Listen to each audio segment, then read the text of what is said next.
ठाणे महापालिकेने मालमत्ता कराची थकबाकी ठेवणाऱ्यांच्या विरोधात त्यांच्या आस्थापनांच्या ठिकाणी जाऊन बँड बाजा वाजवण्याचा पॅटर्न अवलंबला होता.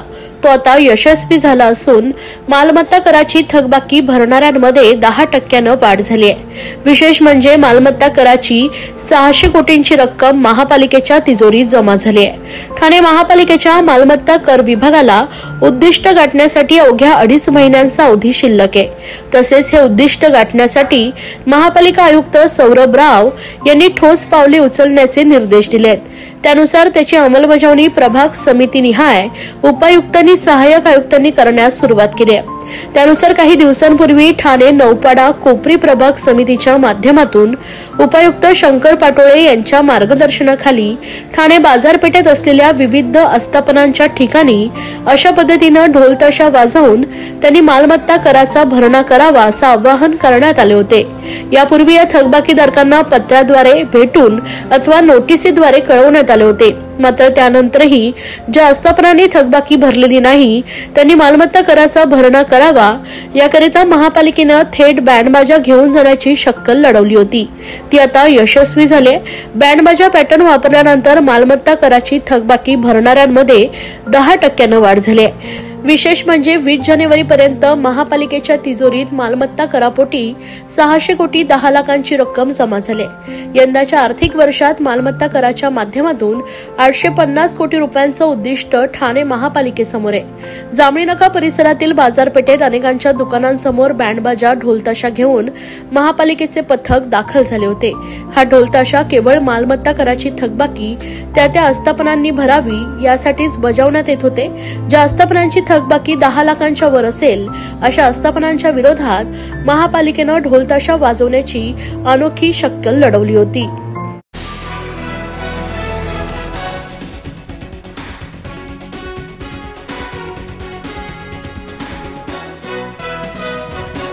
बदलापूर येथील शाळेतील अल्पवयीन विद्यार्थिनीसोबत अश्लील चाळे करणाऱ्या नराधम अक्षय शिंदे याच्या एन्काउंटर नंतर एकच खळबळ उडाली होती.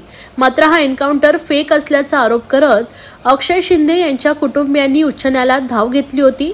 या प्रकरणी न्यायालयानं एक समिती गठीत केली होती. त्या समितीनं आज कोर्टात अहवाल सादर केलाय. मात्र या आलेल्या अहवालानंतर राजकीय वर्तुळात गदारोळ सुरू झाला. या प्रकरणी राष्ट्रवादी शरदचंद्र पवार पक्षाचे आमदार डॉक्टर जितेंद्र आव्हाड यांनी देखील तत्कालीन राज्य सरकारवर सडकून टीका केली आहे. यावेळी आव्हाड काय म्हणालेत पाहूयात. तर अक्षय शिंदे एन्काउंटर प्रकरणातील घटनेमध्ये 5 जणांना जबाबदार ठरवलेला आहे. त्यांच्यावरती गुन्हे दाखल करून कारवाई करण्याचे देखील मुंबई हायकोर्टाने आदेश दिलेले आहेत. तो एन्काउंटर हा खोटा होता. तो 10वीतला पोरगाही सांगू शकत होता. तेव्हाच तत्कालीन सरकारला, अडचणीत आलेल्या सरकारला स्वतःची इमेज ही महाराष्ट्रामध्ये रॉबिनहूड इमेज करायची होती.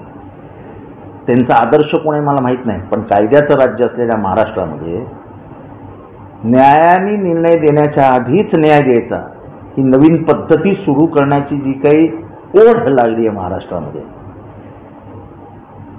कस्टडियल डेथ, हे सगळं बरोबर नाही आहे.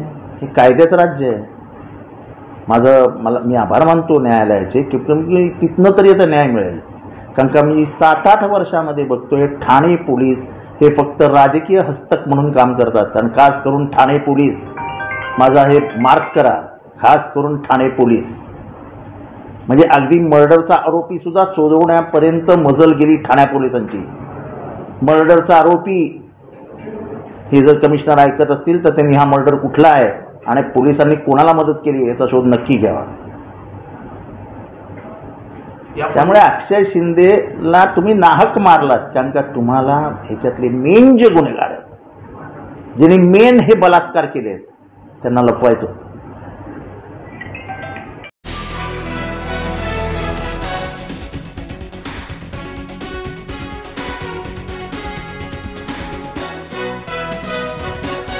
महाराष्ट्रातील भगिनींना आधार देणारी राज्य शासनाची मुख्यमंत्री माझी लाडकी बहीण योजना या योजनेअंतर्गत अल्प उत्पन्न गटातील 21 ते 65 वयोगटाच्या भगिनींना मिळणार दरमहा 1500 रुपयांची मदत। अर्ज करण्यासाठी 31 ऑगस्ट 2024 पर्यंत मुदतवाढ।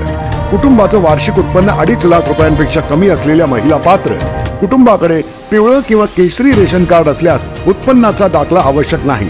पांढरं रेशन कार्ड असेल किंवा रेशन कार्ड नसेल तर कुटुंबाचं वार्षिक उत्पन्न 2.5 लाखांपेक्षा कमी असल्याचा दाखला आवश्यक। योजनेसाठीचा ऑनलाईन अर्ज नारी शक्ती दूत ऍप वरून किंवा पोर्टलवर भरता येईल। ज्या भगिनींना ऑनलाईन अर्ज भरता येत नसेल त्यांच्यासाठी अंगणवाडी, ग्रामपंचायत, वॉर्ड ऑफिस, सेतू सुविधा केंद्रामध्ये किंवा आशाताई बचत गटाच्या CRP यांची मदत उपलब्ध। आता आपल्याला अभिमानाने म्हणता येईल, सुखी आणि सुरक्षित आहे माझी लाडकी बहीण। 30 वर्षापूर्वी हरवलेल्या 80 वर्षाच्या आजीला मिळाला कुटुंबाचा आधार। ठाणे मनोरुग्णालयात सकारात्मक उपचारांनी आजीच्या मानसिक स्वास्थ्यात झाली सुधारणा। मुलाचा समोर झालेल्या हृदयद्रावक मृत्यूच्या घटनेनंतर मानसिक स्वास्थ्य बिघडलेली महिला 30 वर्षापूर्वी घरातून निघून गेली होती। 2 वर्षापूर्वी पोलिसांनी उपचारासाठी ठाणे प्रादेशिक मनोरुग्णालयात आणल्यावर महिलेच्या घरचा कोणताही ठाव ठिकाणा नसताना रुग्णालयाने पोलिसांची मदत घेऊन मोठ्या कौशल्याने महिलेच्या घराचा पत्ता शोधून कुटुंबाशी भेट घडवून आणली आहे। ताराबाई मोरे साधारण 80 वर्षाच्या 30 वर्षापूर्वी घरातून निघून गेल्या होत्या।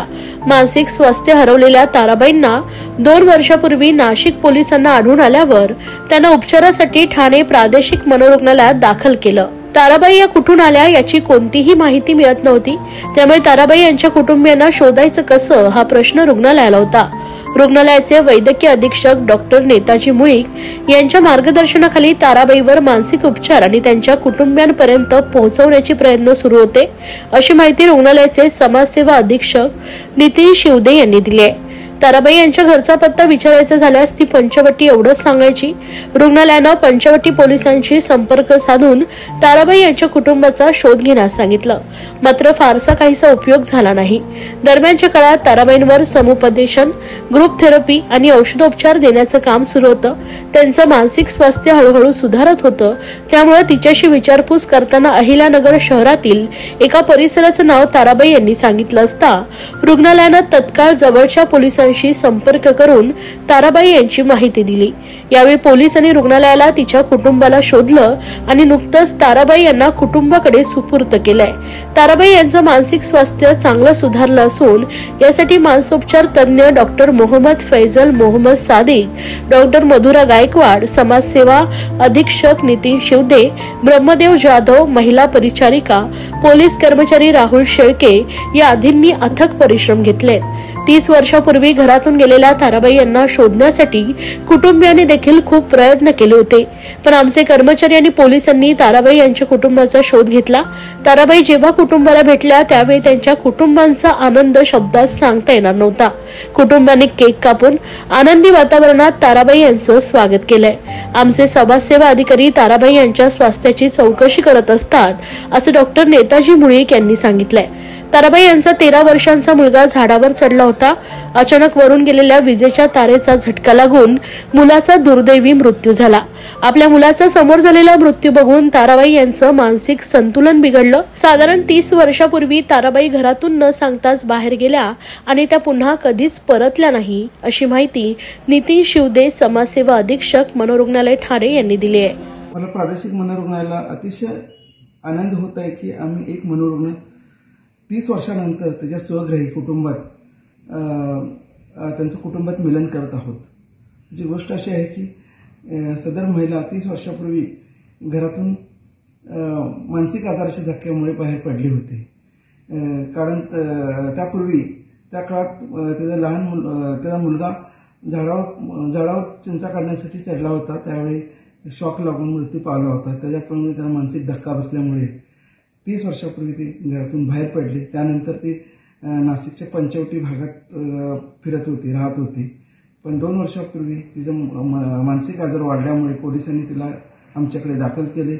आमच्या मनोरुग्णालयात दाखल झाल्यानंतर आमच्या मानसोपचार तज्ञांनी, समाजसेवा अधीक्षक, व्यवसायोपचार तज्ञ व सर्व कर्मचारी अधिकाऱ्यांनी चांगल्या प्रकारचे उपचार करून तिला बरे केले।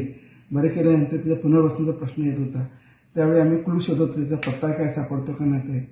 त्यामध्ये आम्हाला थोडीशी क्लू मिळाली. त्यामध्ये सध्याचं अहिल्यानगर म्हणजे पूर्वीचं अहमदनगर जिल्ह्यातील एक जागेचा पत्ता मिळाला, थोडा क्लू मिळाला. त्यानंतर पोलिसांशी तेथील संपर्क साधून पत्ता कन्फर्म केला व कुटुंबाला बोलवून घेतले. त्यावेळी कुटुंबातील सर्व सदस्य अतिशय आनंद झाले. आनंद अक्षरशः ओसंडून वाहत होता आणि आम्ही त्यामध्ये कुटुंबात मिलन करण्यामध्ये यशस्वी झालो.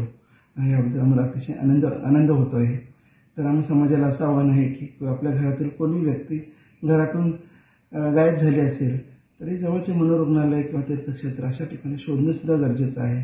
केवळ आपला म्हणून गेला आता मिळणार नाही वगैरे अशा न करता हे करा, हे माझं आव्हान राहील. आणि आम्हाला वेळोवेळी सर्वांचं मनोरुग्णाचं पुनर्वसन करण्यासाठी समाजाकडून सुद्धा चांगल्या सहकार्याची अपेक्षा आहे.